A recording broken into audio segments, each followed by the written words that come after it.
हम सभी लोग इस साल को अपनी लाइफ का शायद सबसे बुरा साल मानेंगे, जहां पर हम अपने घर के अंदर कुछ इस तरीके से लॉक हो गए हैं जैसे कि हम किसी पिंजरे में बंद है। मतलब जाते भी हैं तो बहुत प्रिकॉशन लेके जाते हैं और उसके बाद में आते हैं, उसके बाद में नहा धो के वापस लॉक हो जाते हैं। तो यहाँ पर यही चीजें चल रही हैं सारी दुनिया के अंदर, जहाँ पर ऑनलाइन स्टडी हो रही है। लेकिन कई सारे बच्चे ऐसे भी हैं जो अपनी स्टडी कर नहीं पा रहे क्योंकि ऑनलाइन स्टडी के लिए उनके पास में मोबाइल फोन है नहीं। जहाँ पर Xiaomi ने कहा है कि वो 2500 मोबाइल फोन डोनेट करेगा ऐसे स्टूडेंट्स को जिनके पास में मोबाइल बिल्कुल भी नहीं है, और ये टोटल वर्थ होगी करीबन 2 करोड़ की। तो यहाँ पर एक तरीके से 2 करोड़ की डोनेशन ही समझ लो। जहाँ पर Xiaomi के इंडिया चीफ ऑपरेटिंग ऑफिसर मुरली कृष्ण ने ये स्टेटमेंट दी है कि यहाँ पर 2500 मोबाइल डोनेट किए जाएंगे उन बच्चों को जिनके पास में मोबाइल नहीं है अपनी ऑनलाइन स्टडी करने के लिए। तो यहाँ पर Xiaomi इंडिया में आने के 5 साल कंप्लीट कर चुका है, जिसको वो कुछ इसी तरीके से सेलिब्रेट कर रहा है, जहाँ पर वो उन बच्चों की मदद करेगा जिनको थोड़ी सी दिक्कत हो रही है इस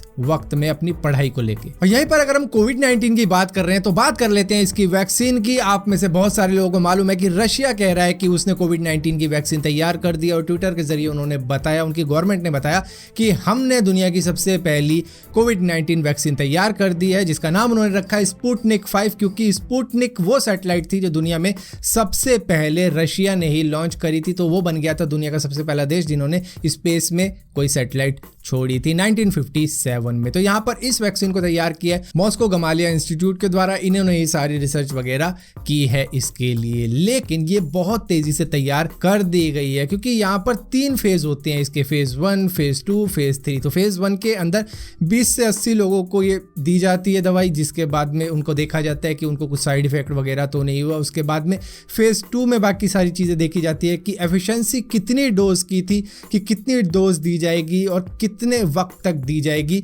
जितने वक्त में बंदा ठीक हो जाएगा। उसके बाद में आता है फेज 3, जिसको क्रिटिकल फेज भी कहा जाता है, क्योंकि उसके अंदर 20-25 लोगों को नहीं बल्कि हजारों लोगों को वो डोज दी जाती है, जिसके बाद में देखा जाता है कि वो ठीक हो रहे हैं या नहीं हो रहे, और इसके ख़त्म होने में कई महीने लगते हैं। लेकिन WHO के पास में अभी तक ये गई नहीं है अप्रूव होने के लिए, ना ही उन्होंने इस वैक्सीन की सेफ्टी एफिशिएंसी की जांच की। और इसी के साथ साथ इस वैक्सीन को लेकर जो भी डेवलपमेंट है, साइंटिफिक डेटा रिलेटेड डॉक्यूमेंट्स वगैरह हैं, वो भी शेयर नहीं की गई है कि ये वैक्सीन की क्रिएशन किस तरीके से की गई थी, किन किन मानकों के द्वारा इनको तैयार किया गया था। ये तो बात सबको मालूम है कि इसके अंदर उन्होंने डेड पार्टिकल डाल दिए कोरोना वायरस के, तो वो मरा हुआ एक पार्टिकल है।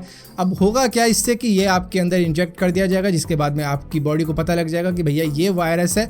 अब वो और मल्टीप्लाई तो होगा नहीं क्योंकि वो डेड है, लेकिन यहाँ पर आपकी बॉडी समझ जाएगी कि भैया ये वायरस है, इससे हमें इस तरीके से लड़ना होगा। तो आने वाले वक्त में जब कोरोना वायरस से आप इन्फेक्ट होने वाले होगे तो होगे नहीं, क्योंकि आपकी एंटीबॉडी को पता है कि इस वायरस से किस तरीके से लड़ना होता है। जैसे कि मान लो आप किसी पब्लिक एरिया में जाते हो और वहां पर गुंडों की एक टीम आ जाती है, ग्रुप आ जाता है, और उनके पास में हथियार, लेकिन फिर आपके पास में भी है एक शॉटगन या फिर मशीन गन, तो आप उन सभी से लड़ सकते हो। सो इसी तरीके से वैक्सीन काम करती है कि आपको एक हथियार दे दिया है कि भैया इस तरीके से इस वायरस को मारेगी आपकी एंटीबॉडी, जो कि एक बार रट लेती है तो रट लेती है, उसके बाद में वायरस आता रहे वो लड़ जाएगी। तो यही काम होता है वैक्सीन का, जो कि रशिया कह रहा है कि हमने तैयार कर दी है, जहां पर रशिया के लोगों में शायद इसको इंजेक्ट किया भी जाएगा। लेकिन अगर इंटरनेशनली बात की जाए तो कहा गया है कि ये 2021 के जनवरी के महीने में लॉन्च की जाएगी। तो यहाँ पर इतना वेट करना पड़ेगा इंटरनेशनली, और इसी के साथ साथ उस वक्त तक शायद इसको WHO का अप्रूवल भी मिल जाए। और इसका जो फेज 3 अभी तक पता नहीं है कंप्लीट हुआ है या फिर नहीं हुआ, वो इसी दौरान हो जाए जब ये अपनी टेस्टिंग अपनी ही पब्लिक पे कर लेंगे। ड्यूल स्क्रीन एंड्रॉइड मोबाइल की अगर बात की जाए तो ये कुछ तो है मार्केट के अंदर, और यहीं पर माइक्रोसॉफ्ट कह रहा है कि मैं भी अपना बना के लेके आया हूं, जो है माइक्रोसॉफ्ट सरफेस डुओ, जहां पर आपको ये इस तरीके का देखने को मिलेगा। इसके अंदर 1 साल पुराना स्नैपड्रैगन 855 लगा हुआ है, 6 GB रैम होगी इसके अंदर, 3570 mAh बैटरी होगी, और इसी के साथ साथ ये 10 सितंबर को लॉन्च किया जाएगा। लेकिन इसका प्राइस है $1399, यानी कि 1,04,000 रुपये का है ये। और इतने बड़े बड़े बेजल्स देख के, 1 साल पुराना प्रोसेसर देख के, और ऊपर से इसी प्रोसेसर में आता है LG G8X, जो कि 55,000 का पड़ जाता है। वो ड्यूल स्क्रीन का ही एक एंड्रॉयड मोबाइल है, तो कोई बंदा ये क्यों लेगा? गाइस जैसे कि आपको मालूम होगा कि टिकटॉक को यूएस की कंपनी बहुत जल्द खरीदने की तैयारी कर रही है, जहां पर 15 सितंबर लास्ट डेट होगी। या तो ये बैन हो जाएगा या फिर कोई यूएस की कंपनी इसको खरीद लेगी, चाहे ट्विटर खरीद ले,